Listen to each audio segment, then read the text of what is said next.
Here's the new Galaxy S9 and S9 Plus from Samsung. Now if you squint, even slightly, you might think you're looking at last year's Galaxy S8, because the differences between it and the S9 are, well, minimal at best.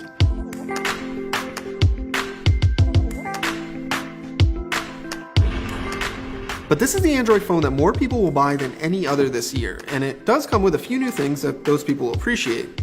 And besides, it's not like the S8 is a bad phone to start from. The overall design of the S9 is unchanged from last year. It's still a glass and metal sandwich, it still has curved glass on the front and back, it still has an extra wide 18.5x9 display, and minimal bezels. It's really nice and it's really well made, but the glass back is kind of a fingerprint magnet and it can be slippery to hold. The smaller S9 has a 5.8-inch screen, while the S9 Plus has a 6.2-inch display. Both are Super AMOLED panels with 2960 by 1440 pixels of resolution. Both are really nice to look at with vibrant colors, sharp resolution, and excellent viewing angles. They're also slightly brighter this year, which is always appreciated, if not always noticeable, and they still remain the best displays you can get on any Android phone. They're even up to par with the screen on the iPhone X, provided you don't mind slightly more saturated colors. The S9 has the same fast wired and wireless charging as before, the same IP68 water resistance as before, and the same 3.5mm headphone jack as before. Now if you're looking for a high-end phone with a headphone jack in 2018, your choices are fewer than ever. So it's kind of great to see Samsung stick with it for the S9. Now the big design change is the placement of the fingerprint scanner, which has been moved from the side of the camera to just below it. It's much easier to use than the S8s, especially if you're using the larger Plus model, but it's still weirdly small and too close to the camera. I frequently swipe on the camera lens when I'm trying to use the fingerprint gesture to see my notifications, which is kind of annoying. And then of course there's that dreaded Bixby button, which is still there, still in the same spot, just below the volume buttons on the left side. Now you can disable it from launching Bixby now, which is progress, but Samsung still doesn't provide a native way to reprogram it to something more useful.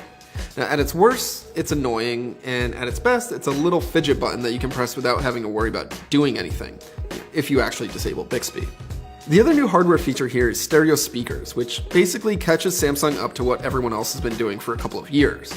They are noticeably louder and fuller than the single speaker on the S8, and they're really great for watching video. I'm not going to say they're the best phone speakers I've ever heard, but they're still great and I'm happy to see them here. The rest of the hardware improvements are all on the inside. It's got Qualcomm's new Snapdragon 845 processor, either 4 or 6 GB of RAM depending on which model you choose, and a new LTE modem that supports even faster gigabit speeds. Now those are specs we're going to see in virtually every Android flagship this year, but Samsung is the first out of the gate with them.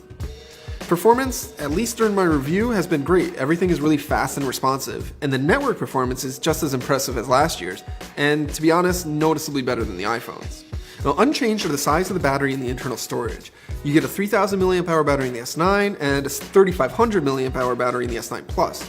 Both of them have 64 gigs of storage and microSD card support. I really would have liked to see Samsung increase the battery size this year. It's not to say that the battery life is bad on either model, but it's not the best you can get, and heavy users are going to even deplete the S9 Plus battery after a long day. So despite all of that sameness, Samsung did upgrade one important aspect of the S9, and it did so in a pretty big way. The S9's rear camera is all new. It's got an improved sensor and a new variable aperture lens that can physically switch between a really bright f1.5 and a smaller f2.4 aperture. The S9 Plus gains a second telephoto lens for portrait mode stuff, like Samsung used on the Note 8 last year. On top of that, everything is optically image stabilized. Samsung claims significant improvements in low-light photography over the S8's camera, and it's true that the S9 definitely can take some really great photos in low light. The f1.5 aperture lets in more light than last year's f1.7 lens, and the improved processing helps reduce noise overall. Now I'm less impressed with this switching aperture feature. It feels more like a parlor trick than anything else. Now since a digital camera can just compensate its shutter speed for how much light is in the room, I don't really ever feel like I would ever need to shoot at f2.4. Now if you are in the Pro mode of the camera app, you can actually switch between the two modes. So here for an example, I shoot this image at 1.5, and then I'm going to shoot this image at 2.4. And overall there really isn't much difference between the two images.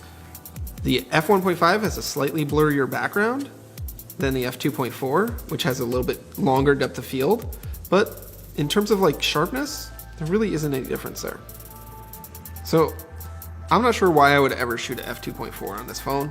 I'd probably just leave it at 1.5 and forget about it.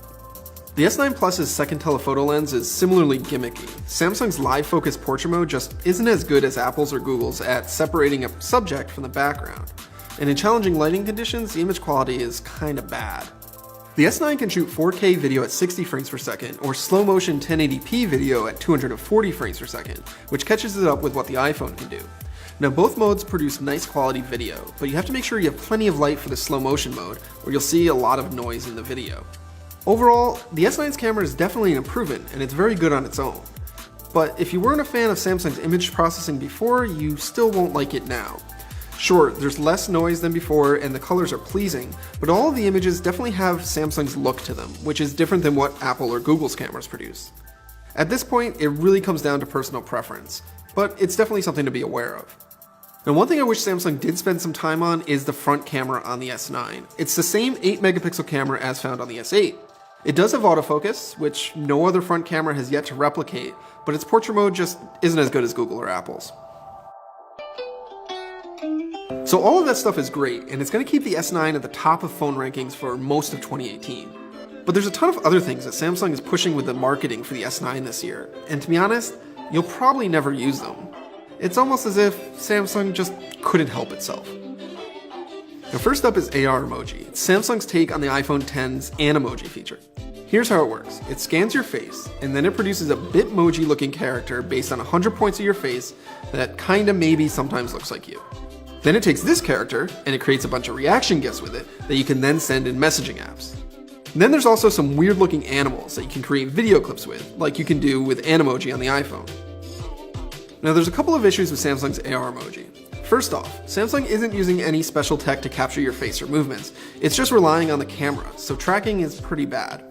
Second, the characters it creates are just the wrong kind of creepy, and nobody I've tested it with has been like, oh, that's something I like. And then the animals on top of that are just kinda weird. It's definitely something that Samsung built just to compete with Apple, and frankly, it's not very good. Now Samsung is also trying to ape the iPhone X's Face ID with its new Intelligent Scan feature. It combines iris scanning and face detection to unlock the phone. But it's still slow, and now it shines a bright red light in your face when it scans. The good thing there's a fingerprint scanner that's easier to reach on the back, because that's faster and more reliable than Samsung's face scanning options. Next is the new super slow motion mode in the camera. The S9 can shoot up to 960 frames per second, which sounds really neat, but it can only do so for 0.2 seconds at a time and only at 720p resolution. Now there's two ways you can shoot it. You can try to manually trigger it to capture the 0.2 seconds of action you want, or you can use an automatic mode that looks for specific movement in an area of the frame and then captures slow-mo when it detects it. But in practice, both are really hard to use, and they're really more frustrating than anything else. Worse, you need a ton of light to make it work, and even if you have lots of light, image quality is kinda crappy. And if that wasn't enough, there's the awful music the app overlays on the clip automatically if you don't bother to edit it after the fact.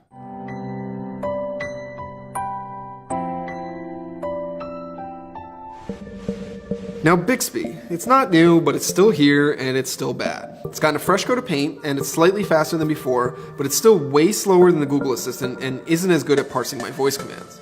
There's a couple of new features, like an integrated makeup store that lets you try makeup out virtually and then buy it directly from Sephora or CoverGirl. But I really can't imagine anyone using that more than once. Anyways, here's what I look like with a face full of makeup. And then there's the perennial complaint with Samsung software.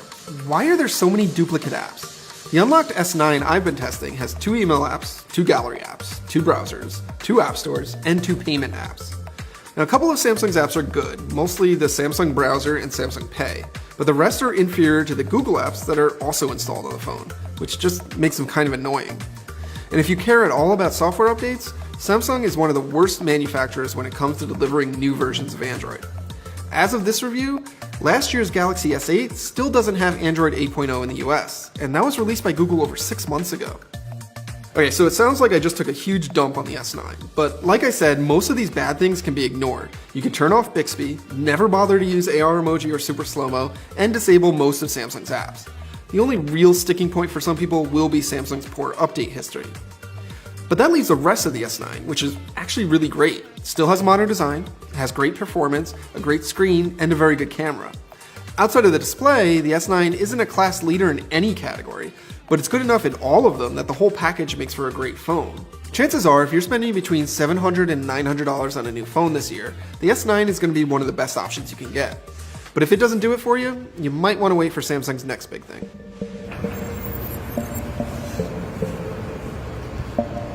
Sick.